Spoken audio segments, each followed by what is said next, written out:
ويبدأ الانمي ببطل قصتنا ايك، وهو مجهز جيش من جيوش الشياطين عشان يدمروا قلعة من قلاع البشر، وبيهجم جيش الشياطين على القلعة ويعملوا موف اون على القلعة. ويتكلم الخنزير ده اللي هو يعتبر نائب القائد، ويقول لبطل قصتنا ايك انهم عرفوا يحتلوا بوابات القلعة، وكانش يتوقع ان هم راح يحتلوها بالسرعة دي. وبنشوف الشياطين عمالة تجتف في البشر ومفيش حد سادد معاهم، والجثث مرمية في كل حتة، وقائد القلعة عمال يتفرج كده من الشباك وملوش اي دور في المعركة دي. وفجأة كده يظهر ايك من وراه، فبيقول له قائد القلعة اظن ان انا مش محتاج اسألك هو انت مين، عارف انك انت قائد جيش سيد الشياطين. فبطل قصتنا يعرف عن نفسه يقول انا ايك قائد الكتيبة السابعة من جيش سيد الشياطين. فبيقول له ايك هخيرك بين 3 خيارات، الخيار الاول انك انت تستسلم وتسلمنا ارضك، والخيار الثاني انك انت تقتل نفسك بشرف، والخيار الثالث انك انت تهرب وانا بستمتع بمنظر الحرب. فبيقول له القائد عجيبة انت شيطان بس انت بتظهر الرحمة، بس الخيارات دي تنفعش معايا. وفجأة بيهجم عليه، فبيقول له ايك انا توقعت منك كده، وبحركة واحدة من ايك يخلي القائد يغمى عليه. ويجي الخنزير ده يقول له ايك سامع انت كويس، فيقول له ايك عالج القائد ده. فاستغرب الخنزير يقول له ازاي وليه، ويقول له ايك كمان الجنود اللي استسلموا عالجهم. وبنشوف واحدة كده بتراقب بطلنا ايك وتقول احنا احتاجناش غير كتيبة واحدة بس عشان تحتل قلعة ارسنام، وكمان في اسبوع واحد بس. ده طلع جامد فشخ. وبيعمل ايك كده حاجز في الاوضة ويبص من الشباك يقول خلاص كده خلصت المعركة، ويقول هكون كداب لو قلت انا ما حاسسش بالذنب عشان قتلت الناس دي كلها، وانا مش هتعود خالص على الدم والحروب علشان انا بشري زيهم.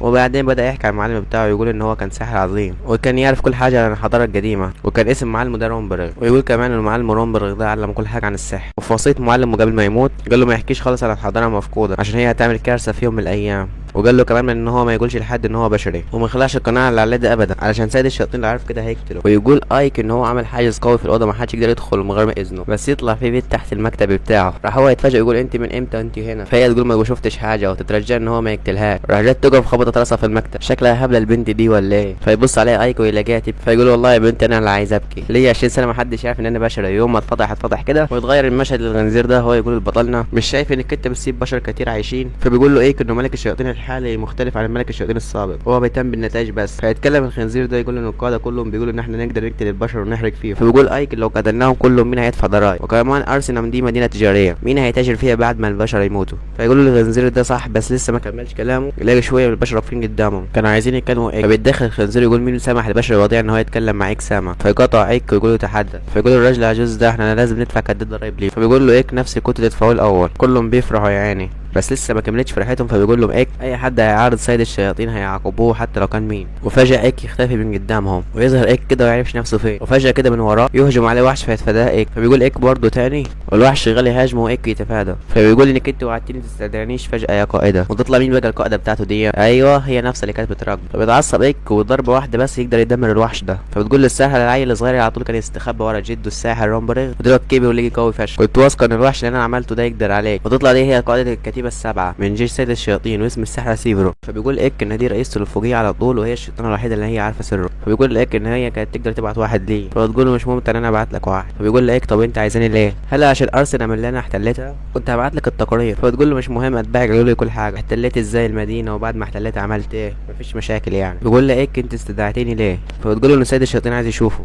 راح يتفاجئ ايك وتكمل الساحرة كلامها. فبتقول له الساحر يبقى يتشرف ان هو يروح يشوف سيد الشياطين. فبيقول له ايك اشمعنى انا؟ فبتقول له الساحرة كده ابهرته لما احتليت ارسنال في اسبوع واحد، عشان كده هاخدك انا لقلعة سيد الشياطين واديلك حط ايدك على كتفي يلا. فبيحط ايده على كتفها. فبتقول له افتكرتك هتحط ايدك شكلها مش سالكة البنت دي. فبيقول لها ايك ما تحلميش. بينتقل المشهد البنت دي تاني، فجأة كده وقفت لقيت نفسها في الاوضه واحده وقدرش تعدي الحاجز، ولقي كده اكل جنب رساله كاتبه فيها ايك كلي اوعى تتحركي من مكانك. وبعدين دقت الاكل وكانت هتموت من طعمه الحلو، حتى من غير ما تقول بسم الله عملت موف اون على الاكل. وبعدين نرجع لقدام قلعه سيد الشياطين وحوالين قلعه ضباب كده اثر على ايك. وتقول له الساحره ايه ده الضباب اثر عليه؟ حاجه مش غريبه طبعا عشان انت بشري. وهم رايحين للقلعه كان في حراس واقفين قدام القلعه. بيقول له ايك هو كل اللي يدخل القلعه لازم يتفتش؟ وتقول له الساحره اكيد ما تقوليش انك انت افتكرت كده تدخل قلعه سيد الشياطين من غير ما تتفتش. فبيقول ايك انا نهار اسود احسن يعرفوا ان انا بشري. فبتقول له الساحره ما تقلقش من حاجه انا هتصرف. فتعمل طاقه كبيره كده حوالين ايك. فينبهر بيه الحارس يقول ايه السحر العظيم ده، دي حاجه متوقع من حفيد رومبرغ. فبيقول له ايك كده هو انت كنت عارف جدي؟ فبيقول له الحارس ما فيش شيطان هنا ما يعرفش جدك. فبيقول ايك ايه ده لسه مشهور حتى بعد ما مات. فبتيجي الساحره من وراهم وتقول انتوا بتتكلموا فيا يلا عايزين ندخل. تلاقي الشياطين مستنينا جوه وقعدوا يمشوا كده في ممر طويل. ويسال ايك الساحره ويقول لها قاعد كده عشان نوصل للقاعه فيها سيد الشياطين. فبتقول له الساحره انت بتفكر ان هو مش عادل ان انا بطير وانت بتمشي صح؟ فبيقول ايك لا طبعا مش بفكرش، بيقول في سره ايه وانا بفكر كده الصراحه. كان نفسي من زمان يكون عندي سحر الطيران ده، بس انا اساسا عندي بس ما اقدرش اتحكم فيها زي ما هي بتتحكم فيه. اخر في سحر الطيران ان انا اقفز قفزه عاليه، وبعد كده بيوصل للباب اللي فيه سيد الشياطين. فالساحره بتقول له انت استنى هنا ايك عشان انا هتكلم معاه الاول. فايك واقف وشغال يتخيل في شكل ملك الشياطين، ويقول اكيد شكله مرعب، ده قوي فشخ ومفيش حد كده، وكمان بيرحمش حد، وهو اللي وحد الشياطين ضد البشر. راح يقتل اي حد ملوش فايده من الشياطين او البشر، ولو في حد ليه فايده هيستغله حتى لو كانش عنده سحر. وهو في وسط تفكيره نادت عليه الساحره وقالت له يلا ادخل. فبيدخل ايك قدام سيد الشياطين، فبتقول يعني انت ايك اللي بتخدم تحت سيفر؟ فبيقول له ايوه. فبتقول له ارفع راسك، ويطلع سيد الشياطين في الاخر بيت زي القمر. فبتقول له سيد الشياطين سمعت ان هو احتل ارسنال في اسبوع واحد بس. فبيقول ايك ايوه بس انا عملت اللي قالوا لي عليه، بس بالكامل الفضل كله لسيفرو. فبتقول له سيد الشياطين انت متواضع زي البشر ليه كده؟ فبيقول ايك نصيبه التواضع ده هيوديني في داهيه. بتحكي سيفرو تقول ان هو حفيد رومبر الراجل اللي سموه حارس الجحيم. فبتقول سيد الشياطين فهمت ده يفسر ليه هو متواضع كده، افكاره عميقه واكيد ما قتلش الناس القائد، احتل ارسنال من غير اي خسائر. فبيقول ايك يا ريت كنت سمعت كلام الخنزير ده وقتلت القائد. وبعد كده يقول لي انا بشري ما اقدرش اعمل كده. وبعد كده يستأذن من سيدة الشياطين ان هو يتكلم، فبتديله الاذن. فبيقول له لو عملنا مقارنه بين جيوش البشر اللي احنا قتلنا قادتهم وبرضه من الجيوش اللي احنا قتلناش قادتهم، فواضح من الجيوش اللي احنا قتلناش قادتهم ان هم مفيدين اكتر لينا. فهمت حاجه؟ مش مهم.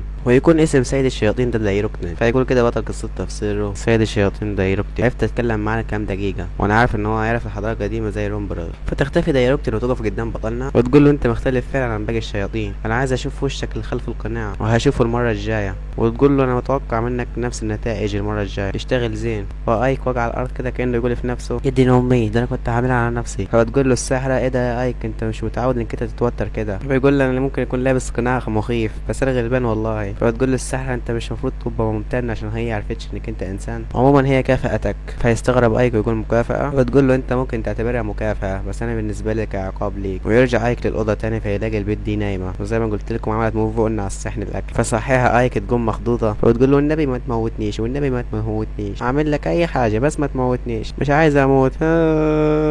بيقول له ايك خلاص اسكت مش هموت. فبيقول له اسمك ايه؟ فتقول له 13. فبيقول له 13 انا ما سمعتش الاسم ده قبل كده. فبتقول له عبيد بينادوا عليهم بالارقام بس امي كانت بتناديني بساتي. خلاص كده يا اصحاب عرفنا ان هي اسمها ساتي. فبيقول له ايك انا ما اقدرش اسيبك في حالك بعد ما عرفتي سري. فبتقول له ما تخافش يا اسطى سرك في بير عميق، والله ما اقوله لحد والله ما اقوله لحد، وماسكه فيه مش عايز تسيبه. مش بقول لكم هبله يا جدعان. وبقول له ايك خلاص انا واثق فيك بس انت من دلوقتي خدمه ليا. فبيقول له انت ما ينفعش ترفضي حتى لو ما عجبكش الكلام ده. فبتاخده بالحضن تقول له شكرا شكرا شكرا. فبيقول له خلاص اتفقنا ابعد عني كده. ونعرف بعد كده انه ملكه الشياطين جعلت ايك يحكم مكان اسمه ايفاليات، والخنزير ده بيقول له الف مبروك يا ايك سامه. ونعرف انه المدينه اسمها ايفالياس دي هتبقى في الصف الامامي من الحرب، يعني من الاخر لما الحرب تقوم بين البشر هتكون في ايفالياس دي. كمان ملكه الشياطين تعتمد على المدينه دي اعتماد كبير، ومهمه ايك من حكمه بقى ايه؟ ان هو يحميها ويلم من الضرايب. مش بس كده كمان الضرايب يلمها مضاعفه، يعني لو واحد هيدفع 50 يدفع 100 كده يعني. فبيقول ايك اول ما تقوم حرب اكيد ده هتقوم هنا، يعني كده لازم نصلح جدران القلعه. فبيسال الخنزير يقول له الجدران دي هتقعد قد ايه قبل ما تتصلح؟ فيقول له الخنزير 6 شهور. بيقول ايك ان دي مده طويله قوي مش هنصمد ضد الاعداء على كده. بيقول الخنزير احنا هنصلحها في شهر واحد. فيتصدم الخنزير يقول شهر واحد مستحيل. فبيقول ايك اكيد مش هنخلي البشر بس هم اللي يشتغلوا، وفعلا يا صديقي خلي الشياطين تشتغل مع البشر وده بيعمل فرق كبير قوي. فبيقول الخنزير ده البشر والشياطين يتعاونوا مع بعض، ما شفتش حاجه في حياتي زي كده خالص. ايك سما يفاجئنا دائما،